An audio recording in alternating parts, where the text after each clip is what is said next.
বটদ্ৰৱা বৰদোৱা শ্ৰীমন্ত শংকৰদেৱৰ ঠাই ৰাইজে জনা থান এখন, য'ত মহাপুৰুষ শ্ৰীমন্ত শংকৰদেৱৰ জন্ম হৈছিলে, জন্মস্থান। Hello' and welcome back to BarmanS blog. আশা কৰিছোঁ আপোনালোক সকলো কুশলে আছে। আজি আহিছোঁ বটদ্ৰৱা থানলৈ, বৰদোৱাত থকা। ইয়াতে আপোনালোকৰ হয় প্ৰাৰ্থনা কৰিম, সদায় ভালে কুশলে ৰাখক ভগৱানে। ব'লক ভিডিঅ'টো আৰম্ভ কৰোঁ, আৰু ভিডিঅ'টোত মোৰ লগত জড়িত হৈ থাকিব। ইয়াৰ লগতে আৰু বহুত কিবা কিবি আমি দেখুৱাম, লগতে কৈ যাম। এয়া এণ্ট্ৰেঞ্চত সোমাই আহিছোঁ। বৰ ধুনীয়া ক্লিন পবিত্ৰ পৰিৱেশ। ব'লক আগলৈ আগবাঢ়ি যাম। ইয়াতে চব ডাইৰেকশ্যন দিয়া আছে নৈবদ্য গৃহলৈ। আপোনালোকে ভোগ চোগ যদি দান কিবা দিয়ে তেতিয়াহ'লে। ৱালবিলাকত চাওক কি ধুনীয়াকৈ ড্ৰয়িং কৰি থৈ দিছে। এইয়া ফ্ৰণ্টত দেখিবলৈ পাইছে নৈবদ্য গৃহ কাৰ্যালয়। ইয়াতে আপোনালোকে কিবা ভোগ চোগ দান দিয়ে যদি। বৰদোৱা থানৰ মেইন কীৰ্তন গৃহ। অকণমান সোমাই গৈ আছোঁ। ইয়াতে লিখি থোৱা আছে জাতীয় পোছাক পৰিধান কৰিহে ভিতৰত প্ৰৱেশ কৰিব। বাহ, কি ধুনীয়া। এয়া হৈছে বন্তি গৃহ। ইয়াতে মানুহবিলাকে বন্তি লগায়। বন্তি আৰু য'তে ত'তে লগাব নোৱাৰিব, বন্তি গৃহতহে আপুনি লগাব পাৰিব। আৰু এই গছি মেইন বন্তি, তাতে মানুহে তেল ঢালিব পাৰে। আৰু এই গছি বন্তি কেতিয়াও বন্ধ নহয়, অক্ষয় বন্তি বুলি কোৱা হয়। শংকৰদেৱৰ দিনৰ এয়া গছ আজিও ধুনীয়াকৈ প্ৰিজাৰ্ভ কৰি ৰাখিছে। ধুনীয়া এটা আৰ্টিষ্টিক সুন্দৰ পৰিৱেশ। বহুতো ভক্ত আহে ইয়ালৈ। চাওক, আপোনালোকে দান বৰঙণি যদি দিয়ে, ইয়াতে বক্স এইটো ৰাখিছে, ইয়াতে সোমাই দিলে হ'ল। ইয়াতো এটা ডনেশ্যন বক্স লগাই থৈ দিছে, আৰু চাৰিওফালে এনেকৈ লগাই থৈ আছে জাতীয় পোছাক পৰিধান কৰিহে ভিতৰত প্ৰৱেশ কৰিব। কীৰ্তন ঘৰৰ ভিতৰত যদি সোমাব লাগে তেতিয়াহ'লে আপোনালোকে ধুতি মেখেলা চাদৰ এইবিলাক পিন্ধিহে সোমাব পাৰিব। চাওক কি সুন্দৰ পৰিৱেশ।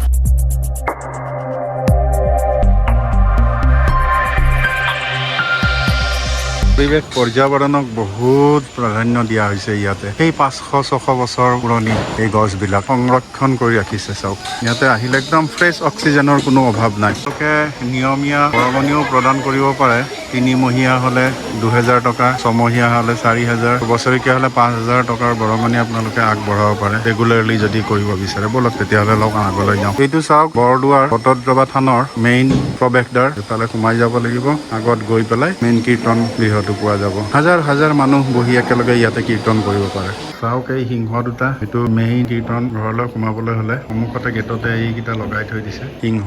এইফালেদি এনেকৈ সোমাই যাব লাগিব। বেছিকেলি আপাৰ আছাম ছাইডত মই দেখিবলৈ পাওঁ মন্দিৰবিলাক বা কীৰ্তন ঘৰবিলাক বহুত ধুনীয়াকৈ সজাই ৰাখে।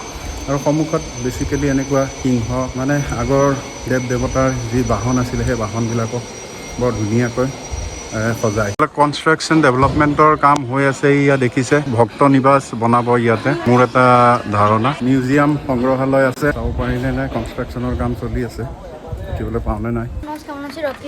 ৰক্তিম বৰা, ইয়াতে ঘৰ তোমাৰ? আলিপুখুৰী বটদ্ৰৱা।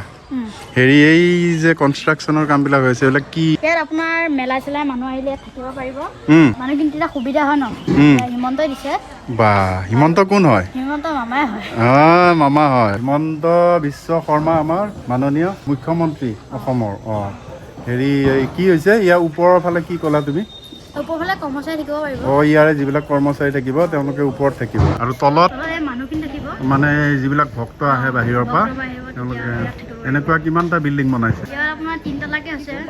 3 তালাকে আছে। কেইটা আছে? ইয়াত 3টা আছে। ভাইটিটোৱে কোৱাৰ নিচিনা এই চাওক, আপোনালোকে বিল্ডিং দেখিবলৈ পাইছে। এয়া নতুনকৈ এতিয়া কনষ্ট্ৰাকশ্যন হৈ আছে। ভক্ত আহিলে ভক্ত নিবাস বনাই আছে ইয়াত। লগতে ওপৰৰ তালাটো ইয়াৰে কৰ্মচাৰীৰ কাৰণে হ'ব।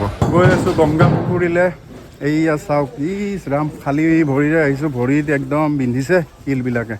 এই আগত গংগা পুখুৰী আছে, এইটো দেখাই লৈ আহোঁগৈ আপোনালোকক। কি বৃহৎ পুখুৰী এইটো, আকাশী গংগা নামেৰে যাক নামাকৃত কৰা হৈছিলে। এই আকাশী গংগা পুখুৰী, কিমান ডাঙৰ পুখুৰী। আমাৰ শ্ৰীমন্ত শংকৰদেৱে অসমৰ নৰ্থ ইষ্টত ডাঙৰ ব্ৰহ্মপুত্ৰ নদী পাৰ হৈছিলে। এই শংকৰদেৱৰ জন্মস্থানত এই গংগা পুখুৰী। বহুত মানুহ আহে বাহিৰৰ পৰা পিকনিক খাবলৈ, এনেকে নিজে নিজে বনাই পিকনিকো খায়। কিন্তু ইয়াতে নিৰামিষহে চলিব দেই, মাছ মাংস এইবিলাক নচলে। বহুত শৰণাৰ্থী ভক্ত ইয়ালৈ আহে, পিকনিকো খায়। এই এঠাই পিকনিক চলি আছে, অকণমান আগলৈ লৈ যাম। অলৰেডি কৈছোঁ, গছ গছনিবিলাকক ইয়াতে বহুত ধুনীয়াকৈ সংৰক্ষণ কৰি ৰখা হৈছে। চাওক কিমান ধুনীয়া সন্মান দিয়া হৈছে। এইবিলাক পুৰণি গছ, 500-600 বছৰ পুৰণি, 1000 বছৰ পুৰণি।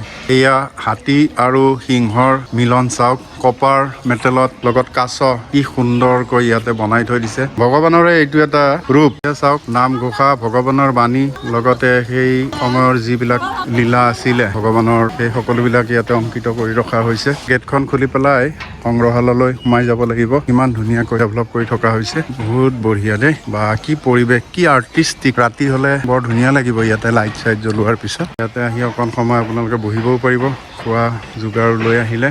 প্ৰশাসনিক নিয়ন্ত্ৰণ কক্ষ আছে, খাবও পাৰিব খোৱা বস্তু লৈ আহিলে। এয়া সংগ্ৰহালয় নহয়, ইয়াতে মানে যাত্ৰী নিবাসে হয়, আগৰ যাত্ৰী নিবাস হয়। ইয়াতে মানুহ আহিলে থাকিব পাৰে। সংগ্ৰহালয়টো আগলে তালৈকে লৈ গৈ আছো আপোনালোকক। আনফৰ্চুনেটলি আমি এটা তলাহে দেখিবলৈ পালো সংগ্ৰহালয়, চাগে বন্ধ আছে। ইয়াতে একচুৱেলি এই আগৰ দিনৰ বহু কিবা কিবি মানে হিষ্টৰিক বস্তু ইয়াতে সংগ্ৰহ কৰি ৰখা হৈছে। দেখাই দিব পাৰিলে ভাল লাগিলে হয়। চ' উই আৰ ভেৰি চৰি, এক্সট্ৰিমলি চৰি। এইটো বন্ধই থাকে নেকি? মিউজিয়ামটো বন্ধই থাকে? কি কৈছে? সোমবাৰে বন্ধ থাকে, বাকী বাৰত খোলা থাকে। দেওবাৰে খোলা থাকে, এদিনে খোলে নেকি? অঁ, অকল সোমবাৰটোত বন্ধ থাকে। অঁ, আচ্ছা আচ্ছা, আচ্ছা আচ্ছা আচ্ছা। ৰবিবাৰেও খোলা থাকে। এই আমাৰে দুৰ্ভাগ্য আৰু। আচলতে সংগ্ৰহালয়টো সোমবাৰে বন্ধ থাকে, বাকী বাৰত খোলা থাকে। ত' আমাৰ কাৰণে এইটো দুৰ্ভাগ্যৰ কথা কি আমি সোমবাৰে আহিলোতো। ভিডিঅ'টো চাই আপোনালোকে নিশ্চয় ভাল পাইছে। শ্ৰীমন্ত শংকৰদেৱৰ জন্মস্থান আমি আপোনালোকক দেখাইছোঁ। ভিডিঅ'টো ভাল লাগিলে কাইণ্ডলি লাইক, শ্বেয়াৰ, কমেণ্ট কৰি দিব। আৰু যদি বৰ্মন ব্লগৰ ভিডিঅ' নতুনকৈ ৱাচ কৰি আছে তেন্তে কাইণ্ডলি চেনেলটো ছাবস্ক্ৰাইব কৰি ৰাখিব। ইয়াতে বহুত মাছ, কাছ এইবিলাক পোৱা যায়। ইয়াৰ মানুহ আহি প্ৰথমতে ইয়াতে ভৰি হাত ধুই নিজক পবিত্ৰ কৰি লয়। পিকনিকৰ কথা যে কৈছিলোঁ, এই এনেকৈ ধুনীয়া বেঙেনা পুৰিবলৈ লৈছে। এয়া চাওক, পিকনিকৰ মানুহ চবে খাব আৰু। এইটো হৈছে নৈমিষ ক্ষেত্ৰ বুলি কোৱা হয়। মোৰ সম্ভৱ যিমান দূৰ শ্ৰীমন্ত শংকৰদেৱে ইয়াতে বহি ভাগৱত পাঠ এইবিলাক কৰিছিলে চাগে। বৰ ধুনীয়া মানে গোটাই লৈ যে ভকত এইটো বুজাই আছিল, ভগৱত পাঠ কৰিছিল, পাঠ কৰি আছিল, সেইটো বস্তু। আচ্ছা আচ্ছা, ইয়াতে সেইটো তাতে এই ৱালত আঁকিয়ে থৈ দিছে ন তেনেকে। বটগছৰ তলত, হয় হয়। ভক্তিমক আকৌ এটা বেলেগ ৰূপত দেখিলোঁ এইবাৰ। একদম পুৰা অসমীয়া জাতীয় ড্ৰেছ পিন্ধি আহিছে। তেওঁ খোল বজাব জানে, অকণ খোলৰ অকণমান বজাই দিয়ে। এইবিলাক চব খোল শিকি আছে ন, চব খোল শিকি আছে। গোটেইবিলাকৰে ঘৰ ইয়াতে নে? Very good. বজাই দিয়া আকৌ, বজোৱা বজোৱা। একদম ফাষ্ট ফাষ্ট বজোৱা, বঢ়িয়া।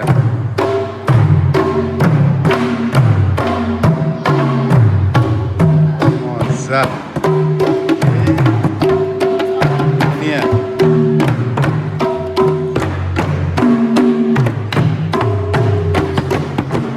টিকেন ছাৰে আমাৰ ল'ৰাকেইটাক গোটেইকেইটাকে শিকায় আৰু। ইয়াতে বৰ ধুনীয়া এটা পুখুৰী ৰাখিছে, চাৰিও চাইডে ধুনীয়াকৈ কনষ্ট্ৰাকশ্যন কৰি পেলাই খুব ধুনীয়া চিৰি ৰাখিছে। ইয়াতে একচুৱেলি ৱাটাৰ ফাউণ্টেইন যদি কৰিব পাৰে খুব ধুনীয়া লাগিব। ৱাটাৰ ফাউণ্টেইন শ্ব' কৰিব পাৰিলে। আমি মানে বিভিন্ন ঠাইত যে দেখিছোঁ ৱাটাৰ ফাউণ্টেইন শ্ব' দেখুৱাই, এই জেগাটো বৰ ধুনীয়া আছে, তেনেকুৱা কৰিব পাৰে। কিন্তু শ্ৰীমন্ত শংকৰদেৱ প্ৰভুৰ আজি কেইটামান স্মৃতি আপোনালোকক দেখালোঁ। আচলতে ইয়াতে কনষ্ট্ৰাকশ্যনৰ কাম চলি থকাৰ কাৰণে আমি গোটেইখিনি বস্তু দেখুৱাব নোৱাৰিলোঁ। এনিৱেজ, আৰু ভৱিষ্যতলৈ আমি দেখুৱাৰ এটা মনত ইচ্ছা ৰাখিছোঁ। আপোনালোকে চাগে ভিডিঅ'টো চাই ভাল পালে কাইণ্ডলি শ্বেয়াৰ আৰু লাইক, কমেণ্ট কৰি দিব। আজিলৈ দিয়ক অনুমতি, পুনৰ এটি এক্সট্ৰা অৰ্ডিনেৰী ভিডিঅ'ত লগ পোৱাৰ প্ৰতিশ্ৰুতিৰে আজিলৈ মাগিছোঁ বিদায়। Stay safe, stay comfort, take care, and bye by.